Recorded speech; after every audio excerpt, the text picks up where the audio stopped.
guys, welcome to episode 2, a little bit of my military history.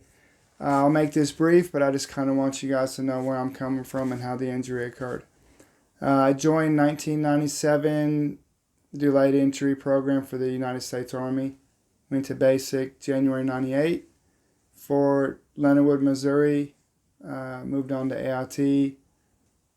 Fort Lee, Virginia, 98. And then my first permanent party duty station, HHC, 1st Engineer Battalion, Big Red 1, Fort Riley, Kansas. Anything I say about Fort Riley is I was 99 in 2000. So my information is 19 years old. So if I say anything like it was this, it was that, it's been 19 years since I've been there. So for those who have served there, it's a very interesting place. Coming from the mountains of western North Carolina when I was 19 from my mom's house and ended up in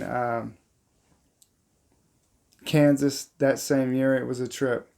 But anyway, I did about a little over a year in Fort Riley, and then one day my sergeant said, "Private Downing, come in my office." And I go in there. He hands me a paper. They were orders to South Korea, Yongsan, South Korea. I had 90 days to be there, and I was scared and I was mad. Anyway, when you get orders from the Army, it doesn't matter if you're scared or mad, you're going. So 90 days later, I'm in Yongsan, South Korea, and I couldn't have been more wrong about that place. It's one of the best years of my life. The Korean people, the Korean culture, everything about South Korea I love, and I definitely will go back. Probably when I get closer to retirement, but I will go back to South Korea. Anyway, so 99, that's late 99, and I'm in South Korea. I was with Bravo Company 168th Medical Battalion. I made great friends over there, had great experiences, and I spent Y2K over there, which was pretty interesting. So when it came time for me to leave, I had the option to, they offer you incentives and bonuses to stay over there. And some circumstances beyond my control made me not be able to, so I had to come back to the States. So that was pretty discouraging, but when I had to come back to the States, I was like, well, it'll be a new adventure. Well, the Army does things kind of weird sometimes, and they sent me right back to HHC, 1st Engineer Battalion, Fort Riley, Kansas. What I thought was kind of not fair. But everybody knows that in the military, whatever branch, not fair isn't a phrase that even matters. So I end up right back where I started. And that was another hard pill to swallow. But anyway, I think it was a little over another year and a half. And then it came time for me to re-enlist. And when I talked to a recruiter, I didn't do my research the way I should have. And he kind of was not honest with me. What a shocker. And I believed a lot of what he said and didn't do my own research. And for certain reasons, I ended up leaving active duty military and transitioning into the North Carolina National Guard. Now, I never had a break of service. I went from active duty, 29 days leave, and then report straight to my National Guard unit, which was Alpha Company, 505th Engineer Battalion, North Wilkesboro, North Carolina. Now, transitioning from the active Army to the National Guard is very hard, and that's not an insult to the National Guard. Active Army, you live and breathe it every day, 24/7. National Guard, you have your National Guard duties, but then again, you have a full-time civilian job. So it's very interesting to how to balance it. When I was in the National Guard, I ended up as a correctional officer for the state of North Carolina. I'm not going to talk much about that job because I hated it. But anyway, the National Guard is very interesting. It's a hard transition, but the National Guard is very interesting, okay? I ended up going to the Marshall Islands on a mission for, I think, 3 or 4 weeks.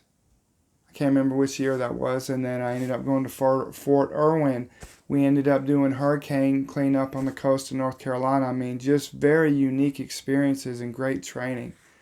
So just a really interesting time in the National Guard. And then once it came to 2005, Iraq had kicked off and everything was pretty serious. And I got to the point where I'd been in 6-7 years, something like that. And I trained and trained and trained. And I was a sergeant by that time. And I was just thinking to myself, is all this training I've learned, can I apply it? Am I capable of leading soldiers in combat? Am I capable of being a sergeant in combat? And I volunteered to go to Iraq. And it didn't necessarily work out for me. It's called a 41 and 87, the paperwork you put in, it got denied. But there's a reason it got denied. The 505th Engineer Battalion got activated. So in the middle of trying to volunteer for Iraq, my battalion got activated.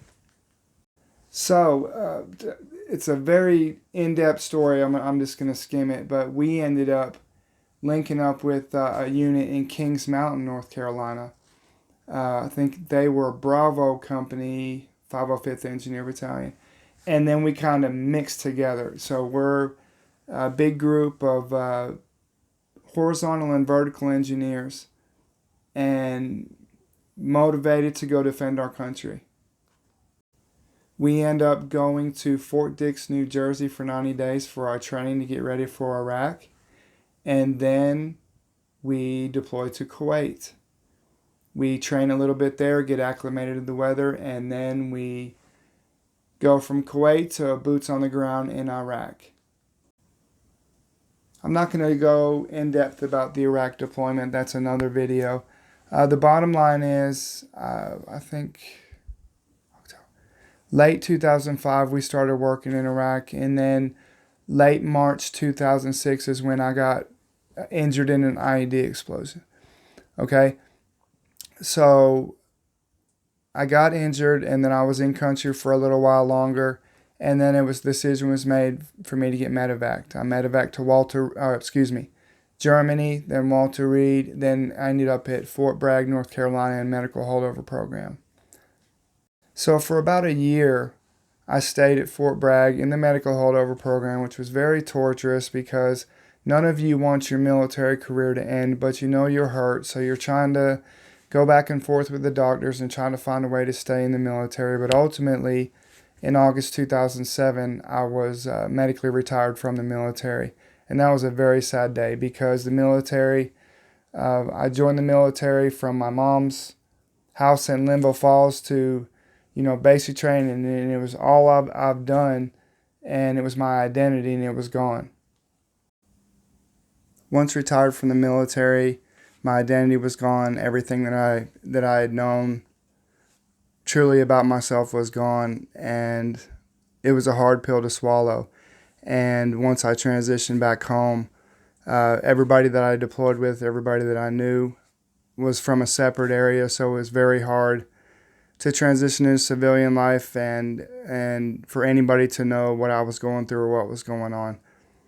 So I transitioned from the military into the VA system, and that's a whole nother video in its own to get into. That's a long subject, but I'm going to go ahead and end this video here. This was in episode 2, a little bit of my military history. Episode 3 will be a little bit of my civilian history, just so you guys get to know me a little bit, and then we'll move on to other subjects, hopefully, that you guys let me know, and we can work together and help each other out. Like I always say at the end of my videos, God bless every single one of you. You guys are near and dear to my heart. Silent struggle is very hard. Feeling like you're at the end of your rope, like you have nobody, like nobody understands you, is one of the hardest feelings in the world. And I want you to know, I know you've heard it before, but you're definitely not alone. And I hope this series could help you.